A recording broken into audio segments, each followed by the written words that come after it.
દરિયો વાલો તને દરિયો વાલો, દરિયાના દેવ તને દરિયો વાલો. આજે આપણે જનોજન અને ઘરો ઘર જે માતા સધી, સિગોતર, વહાણવટી અને હરસિદ્ધ નામે પૂજાય છે એ દેવી વિશે જાણીએ. દેવભૂમિ દ્વારકા જિલ્લાના કલ્યાણપુર તાલુકાના ગાંધવી ગામે કોયલા ડુંગર ઉપર આવેલ મંદિર સાથે આ ઐતિહાસિક તથ્યો જોડાયેલા છે. એ દેવી એટલે ભગવાન શ્રી કૃષ્ણના યાદવ કુળની કુળદેવી, પરદુખભંજન વિક્રમાદિત્યની ઈષ્ટદેવી અને જગડુશાના વહાણ તારનારી વહાણવટી. માતાજીનું પ્રાગટ્ય તો હજારો લાખો વર્ષો પૂર્વે થયું હશે, પણ જેમ ભક્તોની મનોકામના પૂર્ણ કરી તેમ ભક્તોએ તે માતાજીના નામ આપ્યા. દાખલા તરીકે જેસલમેરનું તનોટરાય મંદિર એ વરુડી માતાનું મંદિર છે, પણ તનોટરાય નામના રાજવીએ બનાવ્યું એટલે માતાજી તનોટ કહેવાયા. ચામુંડા માતા સુંદાના પર્વત ઉપર બેઠા છે એટલે માતાજી સુંદા માતા કહેવાય છે. ત્યારે આપણે મૂળ કથાનક ઉપર આવીએ. પ્રધાનમંત્રી નરેન્દ્ર મોદીએ 18મી ઓક્ટોબર 2022ના રોજ લોથલમાં રાષ્ટ્રીય સમુદ્રી વિરાસત પરિસરમાં સિકોત્રા બેટનો ઉલ્લેખ કર્યો હતો અને આપણી પ્રાચીન જાહોજલાલી વેપાર દર્શાવવા માટે તેઓએ કહ્યું હતું કે સિકોત્રા બેટ એ અમારી માતા સિકોતરના નામ ઉપરથી છે, એટલે અમારા વેપારીઓએ હજારો વર્ષો ત્યાં સિકોત્રા બેટ મારફત વેપાર કરેલો છે અને અમારી માતાજીનું હજારો વર્ષોથી ત્યાં પૂજન થયું છે. શ્રદ્ધાને પુરાવાઓની જરૂર નથી હોતી, પરંતુ આપણે તથ્યો ઉપર આવીએ. યુગાબ્દ 5026 ચાલે છે, ત્યારે આજથી 5026 વર્ષ પહેલાં આ કોયલા ડુંગરનું મંદિર ભગવાન શ્રી કૃષ્ણે બનાવ્યું હોવાનું કહેવાય છે. કથાનક મુજબ દ્વારિકાની બાજુમાં એક બેટ ઉપર શંખાસુર નામનો એક અસુર રાજવી રાજ કરતો હતો. આ અસુરે ભગવાન શિવ પાસેથી અભયમનું વરદાન મેળવ્યું હતું. તેને મારવો મુશ્કેલ હતો. તે પ્રજાને ત્રસ્ત કરતો હતો, વેપારીઓને લૂંટતો હતો. તેણે 1600 કુમારી કન્યાઓને કેદ કરી રાખી હતી. ત્યારે ભગવાન શ્રી કૃષ્ણએ માતાજીની આરાધના કરી હતી. કૃષ્ણ સ્વયં પરમાત્મા છે અને કૃષ્ણ અવતાર એવા અવતાર છે કે જે પોતાના નિયમ બનાવ્યા છે.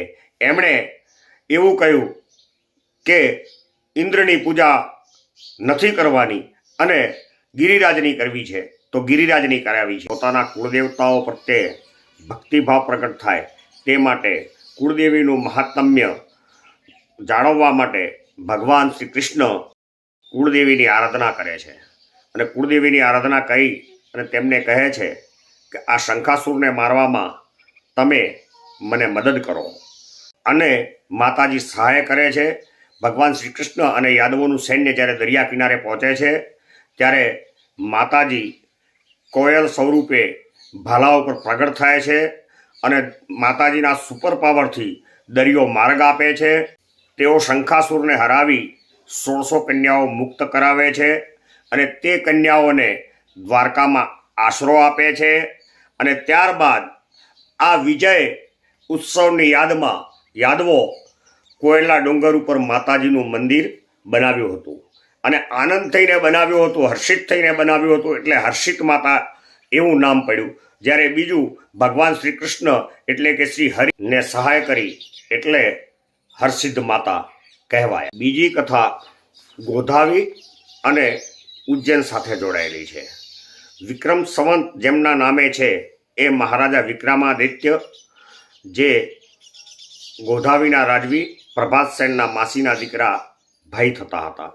તેઓ દ્વારિકા દર્શન કાજે આવ્યા હતા અને વચ્ચે પ્રભાતસેનને મળવા જાય છે. ત્યારે પ્રભાતસેન તેમને કમજોર જણાય છે અને આ કમજોર હોવા પાછળનું કારણ વિક્રમ રાજા પ્રભાતસેનને પૂછે છે. ત્યારે પ્રભાતસેન વૃત્તાંત કંઈ સંભળાવે છે. વાત જાણે એમ બનેલી કે પ્રભાતસેનની રાણીઓ નવરાત્રિમાં ગરબા રમવા જતી અને માતા હર્ષિત સુગંધી વસ્ત્રો અને આભૂષણો પહેરી અને સુંદર સ્ત્રીના રૂપમાં ગરબામાં જોડાતા હતા. ત્યારે એક દિવસ રાજા પ્રભાતસેન તેમને જોઈ આકર્ષિત થયો અને અયોગ્ય વ્યવહાર કર્યો, જેથી માતાજીએ ક્રોધિત થઈ શ્રાપ આપી દંડ જાહેર કર્યો. કે રોજ રાત્રે તું મારા મંદિરે આવશે, અગ્નિથી ઉકળતા તેલમાં તળાશે, હું તને ખાઈશ, સવારે જીવતો કરીશ, એટલે તારે રોજ મરવું પડશે. આ છે તારો દંડ. જેને લઈ પ્રભાતસેન કમજોર બન્યો હતો. ત્યારે પરદુખ ભંજન રાજા વિક્રમાદિત્યે રાત્રે પ્રભાતસેનના સ્વરૂપે જઈ શ્રાપ પૂરો કર્યો હતો. માતાજી પ્રસન્ન થયા હતા અને વરદાન માંગવા કહ્યું હતું. પ્રભાતસેનને શ્રાપમાંથી મુક્તિ, માતાજીને ઉજ્જૈન લઈ જવાની પરવાનગી અને રાજ્યને સમૃદ્ધિ રહે તેવા વરદાન માંગ્યા હતા. માતાજીએ કહ્યું, હું દિવસે ગુજરાતમાં રહીશ અને રાત્રે માળવા આવીશ.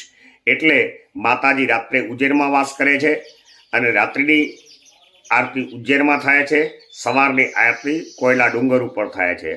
ત્યારે માતાજીના આગમનને લઈ હિંડોળો આપમેળે ઝૂલે છે અને અવાજ આવે છે. વર્તમાન સમયના પોરબંદર સંદર્ભે એવું કહેવાય છે કે જ્યારે મહારાજ વિક્રમ માતાજીને લઈ અને ચાલ્યા ત્યારે સુદામા પુરી પાસે આવી અને તેમને થાક લાગતા વિસામો ખાધો હતો. વિસામો એટલે પોરો, અને એ જ્યાં જ્યાં પોરો ખાધો ત્યાં પોર નામનું ગામ વસ્યું હતું અને એ આજનું પોરબંદર હોવાનું કહેવાય છે. અહીંયા માતાજીના વહાણવટી નામ સંદર્ભે જે કથા જગડુશા સાથે જોડાયેલી છે. 13મી શતાબ્દીના જૈન આચાર્ય સર્વાનંદ સુરી દ્વારા જગડુ ચરિત્ર અનુસાર તેમના પૂર્વજો સીમાળ એટલે કે ભીનમાળથી આવી કચ્છના ભદ્રેશ્વરમાં વસ્યા હતા અને 1313માં પડેલા સળંગ 3 દુકાળોમાં જગડુશાએ પોતાના અન્નના ભંડારો ખુલ્લા મૂક્યા હતા, રાજવીઓને મદદ કરી હતી અને પ્રજાને બચાવી હતી. તેઓ હરસિદ્ધ માતાના પરમ ભક્ત હતા અને વેપાર માટે વહાણ જહાજો દ્વારા સમુદ્ર માર્ગે વેપાર કરતા હતા. સોનું, હીરા જવાહરાત, રત્નો વગેરે તેઓ વિદેશથી ભરી લાવતા હતા. ત્યારે એક વખત તે 7 વાહનો લઈ આવી રહ્યા હતા અને દરિયામાં તોફાન ઉપડ્યું હતું. વહાણમાં આગ લાગી હતી. વહાણો ડૂબવા માંડ્યા હતા અને તેમણે માતા હરસિદ્ધને યાદ કરી અને કહ્યું, જો તું મને બચાવશે તો હું તારું મંદિર બનાવીશ. દેવીએ ભક્તની વિનંતી સ્વીકારી વહાણ બચાવ્યા. જગડુશાએ કોયલા ડુંગરની તળેટીમાં મંદિર બનાવવાનું નક્કી કર્યું. રાત્રે માતાજી સ્વપ્નમાં આવ્યા અને કહ્યું કે તું નિજ મંદિર નીચે આવ, ત્યાં સુધી 208 પગથિયા છે, તારે દરેક પગથિયે 1 પાડાનું બલિદાન આપવું પડશે. ત્યારે જગડુશા જૈન ધર્મના જીવ હતા અને જીવદયા પ્રેમી હતા અને માતાજીએ જ્યારે બલિદાન આપવાનું કહ્યું ત્યારે આ ચતુર્વાણિયાએ 204 પાડા મંગાવ્યા હોવાનું કહેવાય છે. અને નીચાથી ઊભા રાખતા રાખતા એ ઉપર તરફ ગયો હતો અને ઉપરના 4 પગથિયે પોતાના પરિવારના પુત્ર, પત્ની અને ચોથા પોતે પ્રથમ પગથિયે ઊભો રહ્યો હતો. અને માતાજીને બલિની શરૂઆત પોતે તલવાર લઈ પોતાનું માથું ઉતારવા જાય છે ત્યારે તેનો હાથ અદૃશ્ય શક્તિ પકડી લે છે અને જગડુશાની ભક્તિથી પ્રસન્ન થઈ તેને માતાજી આશીર્વાદ આપે છે. જ્યારે એવું પણ કહેવાય છે કે પશુઓનું બલિદાન આપતા આપતા પશુ ખૂટ્યા અને છેલ્લે શેઠ જગડુશા ઊભા રહ્યા. જે બન્યું હોય તેમ પણ પશુઓ અને જગડુશાને પુનઃજીવિત કરવામાં આવ્યા હતા. એટલે આજે પણ તળેટીના મંદિરમાં શેઠ જગડુશાની મૂર્તિ માતાજીની જમણી બાજુએ ઉપસ્થિત છે. ત્યારે આજે આપણે ઇતિહાસના પાનાની કડીમાં ભક્તિની પુષ્ય પાંખડી જગતજનની મા હરસિદ્ધના ચરણે અર્પણ કરીએ.